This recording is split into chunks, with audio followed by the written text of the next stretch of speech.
ঈদুল আজহাকে সামনে রেখে গাইবান্ধার পলাশবাড়ী উপজেলার মাঠের হাটে বসেছে ঐতিহ্যবাহী বিশাল গরুর হাট। এই হাটের রয়েছে দীর্ঘদিনের ইতিহাস।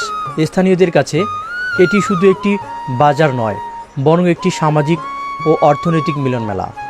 বছরের পর বছর ধরে এখানে কোরবানির গরুর বেচাকিনা হয়ে আসছে, যেটি আজ এক বিশাল ঐতিহ্য পরিণত হয়েছে।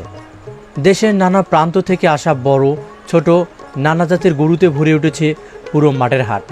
ক্রেতা বিক্রেতার কণ্ঠে এখন শুধুই দরদাম আর সন্তুষ্টির শব্দ। এই হাট কেবল পশু বেচা কেনার জায়গা নয়, এটি গ্রামীণ বাংলার সংস্কৃতি, ইতিহাস আর ঐতিহ্যের এক জীবন্ত দলিল। মাঠের হাটে ঈদকে ঘিরে এমন প্রাণ চাঞ্চল্যতা যেন বাংলার চিরায়ত ঐতিহ্যকেই আবার মনে করিয়ে দেয়। হঠাৎ করে গিয়েছিলাম মাঠের হাটে।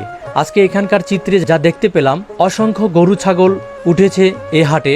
তবে হাটের জায়গাটি সংকুচিত বা ছোটই মনে হয়েছে।